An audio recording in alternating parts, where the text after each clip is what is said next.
dying. I'm dying. I know I am. I have to get to the hospital right now. I started to realize that there was something really, really wrong. My heart was beating out of my chest. I was so shaky. I was so weak. And I realized that I couldn't feel my feet. When I glanced to the floor, I saw that my feet were purple. And when I glanced at my hands, I saw that my hands were purple.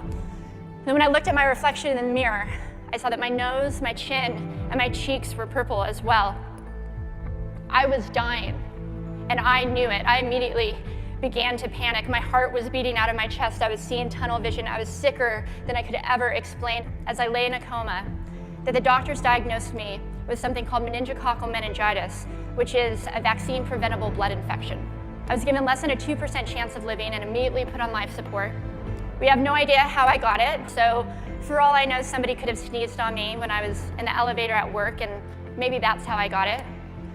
But due to this little microscopic bacteria, over the course of 2.5 months, I ended up losing my spleen, I lost my kidney function, I lost the hearing in my left ear, and due to the septic shock that my body went into, I ended up losing both of my legs below the knees.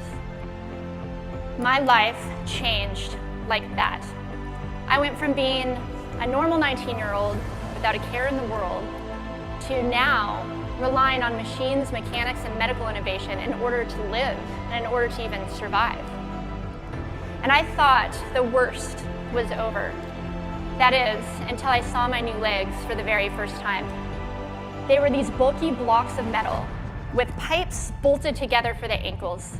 I don't know who designed these feet, they try to make them look real, but they look like they were straight out of the plumbing department of Home Depot. They were hideous. And with my mom by my side and just tears streaming down our faces, I strapped on these chunky legs and I stood up. I was absolutely physically and emotionally broken. The thought of living the rest of my life with these hunks of hardware as my legs was depressing and overwhelming. And little did I know at that time that my biggest loss, my legs, would eventually become my biggest asset. But I think as soon as I got so sick and tired of being sick and tired, I knew that in order to move forward with my life, I had to somehow learn how to let go of the old Amy and somehow learn to embrace the new Amy. And that is when it dawned on me that the old Amy, was maybe 5'5", but the new Amy, she could be 6 foot tall. I could be as tall as I wanted, or I could be as short as I wanted, depending on who I was dating at the time. It was times like these that first prompted me to ask myself, if my life were a book, and I was the author of that book, how would I want this story to go? I saw myself walking gracefully, and I saw myself somehow helping other people through my journey, and I saw myself snowboarding again. And I didn't just see myself carving down this mountain of powder, I visualized it so strongly that I could actually feel it. I could feel the wind against my face and the beat of my racing heart as if it was happening in that very moment. And that passion and that fire that I felt inside, that is when a new chapter of my life began. I was back up on a snowboard 4 months after losing my legs, although things didn't go quite as expected. I hit this bump completely out of control, and I fell, and my goggles went one way, and my beanie went the other way, and my legs, still attached to my snowboard, went flying down the mountain. And meanwhile, I was still sitting up on top of the mountain, completely embarrassed. I wasn't expecting that at all, and actually I heard a lady scream from the chairlift, which I'm sure she racked up years of therapy bills. Anyways, I remember I was just so discouraged, and I could have easily thought, well, this is impossible. I obviously can't snowboard with 2 prosthetic legs. But I thought, if I could figure out a way to get my legs to move in the way that I need them to, and if I could figure out a way to keep these detachable body parts attached to my body, then I would be able to do this again. And that's when I learned that the obstacles and the challenges in our lives can only do 2 things. one, stop us dead in our tracks, or two, force us to get creative. So I decided to make a pair myself. My leg maker and I, we put random parts together and we made a pair of feet that I could snowboard in. And believe it or not, these babies actually worked like a charm. But it was these legs and the best 21st birthday gift that I could ever receive, a new kidney from my dad, that allowed me to follow my dreams and to snowboard again. And then I went on to be the first ever female to win a bronze medal in Paralympic snowboarding. Thank you. I've learned it's that change and it's that challenge that forces us to figure out what we're really made of. It makes us dig deep. It makes us find our fire, and it makes us get creative, because that's the only way to reach beyond the reality of this current moment, is by accepting what is, but most importantly, daydreaming of what could be. If you asked me today if I would ever want to change my situation, I would tell you guys no. Because my legs haven't disabled me. If anything, they enabled me. They forced me to rely on my imagination and to believe in the possibilities. And that's why I believe that our imaginations are huge tools for breaking through all the borders in our lives, because in our minds, we can do anything and we can be anything. It's believing in our dreams and facing our fears head on that allows us to live our lives beyond our limits.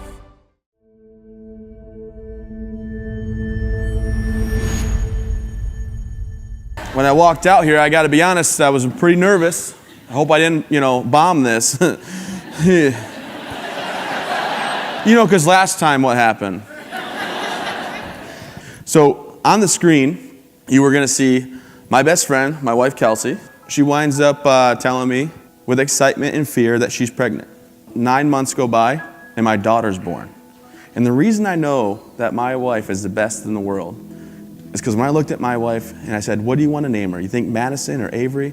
She looked at me and said, no, we have to name her Chloe Lynn, don't we? And I said, we don't have to do that. Why would you even think that? And she said, because you idiot, you already got your ex-girlfriend's name tattooed on your arm. Yeah. So we named her after my ex-girlfriend. It's not true. It's not true. No, my ex-girlfriend's the devil, but it's on. So everything's going my way. I'm coming up with my third deployment.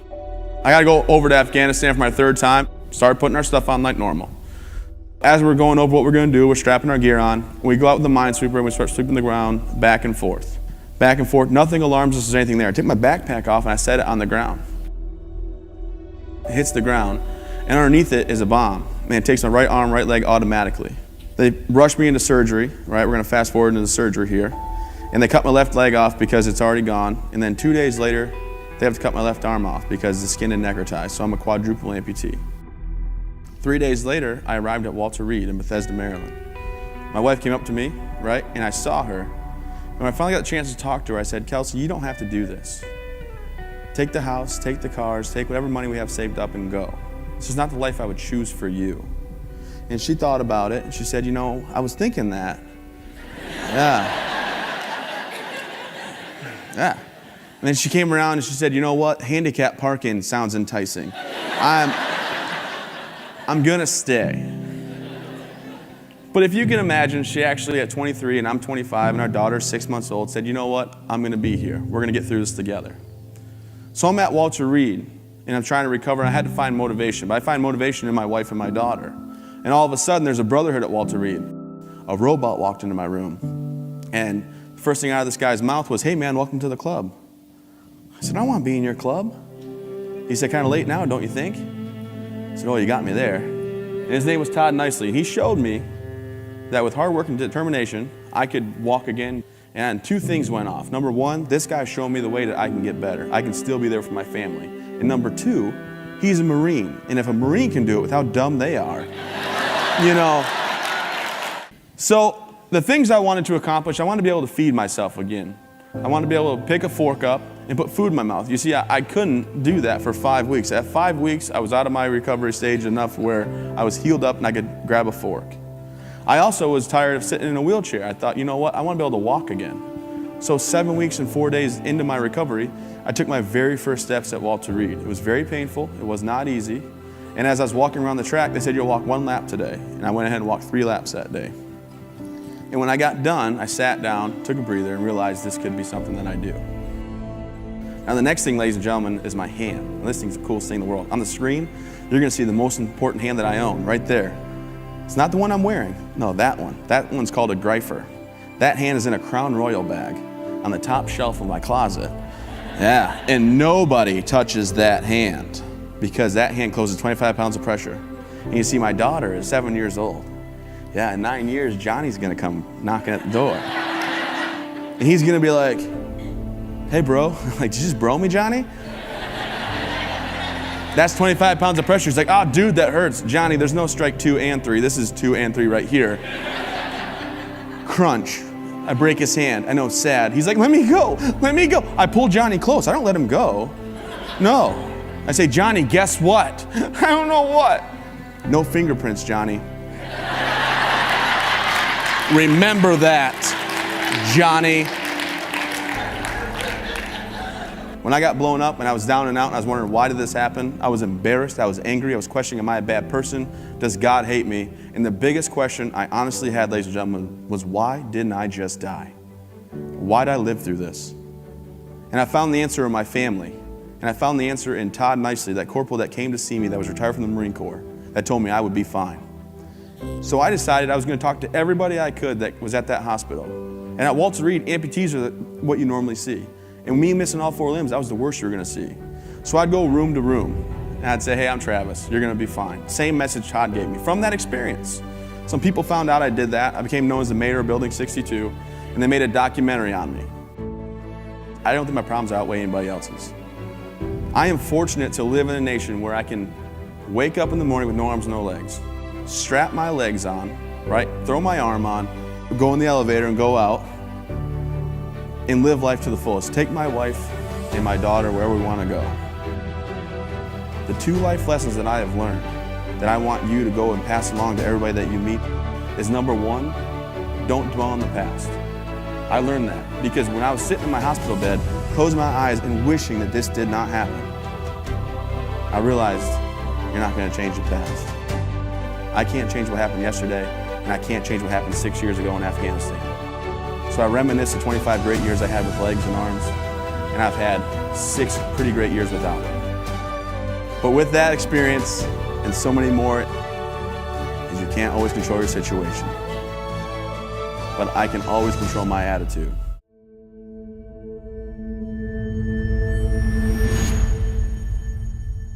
I lived in death for 10 days. I was on a training bike ride with my fellow teammates, headed for the 1988 Winter Olympics in Calgary. As we made our way up to the beautiful Blue Mountains west of Sydney, it was the perfect autumn day. We'd been on our bikes for around 5.5 hours when we got to the part of the ride that I loved, and that was the hills, because I loved the hills. I looked up to see the sun shining in my face, and then everything went black. Where was I? What was happening? My body was consumed by pain. I'd been hit by a speeding truck with only 10 minutes to go on the bike ride. I was airlifted from the scene of the accident. I'd broken my neck and my back in 6 places. My whole right side was ripped open and filled with gravel. My head was cut open across the front, lifted back, exposing the skull underneath. I had head injuries, I had internal injuries, and I had massive blood loss. For 10 days, I drifted between 2 dimensions. I was in the fight of my life. After 10 days, I made the choice to return to my body. And when I did, the massive internal bleeding miraculously stopped. The next question was whether I would walk again, because I was paralyzed from the waist down. I woke up in intensive care to the news that the operation had been a success, because at that point, I had a little bit of movement in one of my big toes. And I thought, great, because I'm going to the Olympics. But then the doctor came over and said to me, matter-of-factly, Janine, the operation was a success, but the damage is permanent. Their central nervous system knows and there is no cure. So although we think you may get some feeling back from the waist down, you will have internal injuries for the rest of your life. You will have to use a catheter, and if you walk again, it will be with calipers and a walking frame. You're going to have to rethink everything you do in your life because you are never going to be able to do the things you did before. I was an athlete. My body was everything. If I couldn't do that, if I wasn't that, then who was I? After almost 6 months, it was time to leave the spinal ward. I was in a wheelchair and a plaster body cast. All I wanted to do was to go home and get my life back and learn how to walk. But the head nurse at the hospital had said, Janine, I want you to be ready because when you get home, something is going to happen. She said, you're going to get depressed. I said, not me, not Janine the machine. She said, it happens to everybody. I was in a wheelchair, a plaster body cast, attached to a catheter bottle. I had no feeling from the waist down. I wanted my life back. I wanted to put my running shoes on and run out the door. But I couldn't.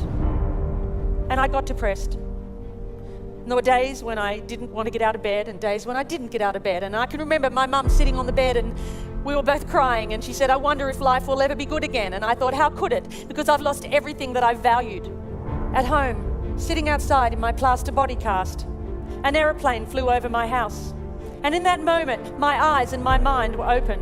I stopped asking, why me? And I began to ask, why not me? And I looked up and I thought, well, that's it. If I can't walk, then I might as well fly. So weeks later, my mum and my friend Chris, they bought me a pair of baggy overalls and they drove me to the local airport, Bankstown Airport, and they carried me in. And I held onto the counter because I couldn't even stand on my own. I said, I'm here for my flying lesson. And they ran out the back to draw short straws. Oh my God. And this guy came out, Andrew. He said, hi, I'm going to take you flying. I said, great. So they put me in the car and they drove me down to the tarmac. And there on the tarmac was a red, white and blue airplane. I had never seen anything so beautiful before. They lifted me up into the aircraft. They put me in the front seat. They did my seatbelt up. He got a clearance from the tower and he took off down the runway. And as the wheels lifted off the runway, I felt the most incredible sense of freedom. And then as we flew over the training area at Bankstown Airport, Andrew said to me, he said, right, you see those mountains over there? And I said, yes, as I looked towards the Blue Mountains west of Sydney, where my journey had begun. And he said, you take the controls and you head towards those mountains. And I did. And I was flying. And I knew right then that I was going to be a pilot. I didn't know how on earth I'd ever pass a medical, but that didn't matter because I had a dream and nothing was going to stop me. All I could do in the beginning was lie on the ground and lift my legs this far, maybe an inch, but it was better than nothing. And I practiced my walking as much as I could, and I went from the point of 2 people holding me up to 1 person holding me up, to the point where I could walk around the house holding onto the furniture as long as it wasn't too far apart. So while the doctors continued to put my body back together again, I went on with my theory study.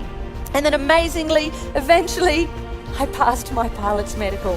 And I had my bag of medication and catheters and my funny walk, and they would look at me and think, who is she kidding? She's never going to be able to do this. And sometimes I thought that too, that there was something inside of me that was burning so bright that said, don't stop. And eventually, I learned to fly. I went for my first solo and I got my private pilot's license. And then I learned to navigate. I flew around Australia and I got my unrestricted private pilot's license. And then I learned to fly in bad weather as well as fine weather, and I got my instrument rating. And then I got my commercial pilot's license. And then I got my instructor rating. And then I found myself at that same school where I'd gone for that very first flight, teaching other people how to fly. In just over 12 months after I'd left the spinal ward. I wasn't meant to live, I wasn't meant to walk, and I wasn't meant to fly. Our bodies may be limited, but it's our spirit that's unstoppable. I now know that it wasn't until I let go of who I thought I was that I had the freedom to create something completely new for my life. It wasn't until I let go of the life I thought I was supposed to have, that I'd worked so hard for, that I was able to embrace the possibilities that waited for me. I now know that my real strength never came from my body. Unlike anything you can lose in life, the defiant human spirit remains steadfast. And of this I'm certain. I am not my body. And you, my dear friends, are not yours. When you choose courage in the face of fear, you defy the things that hold you back from greatness. It's a daunting task. And you might well ask, where do I begin? Where do I start? Well, perhaps the simple words of this poem might offer a clue. He said to build a better world. I said I would, but how? The world is such a cold, dark place and complicated now. For I am small and helpless. There's nothing I can do. He said, of course there is. Just build a better you.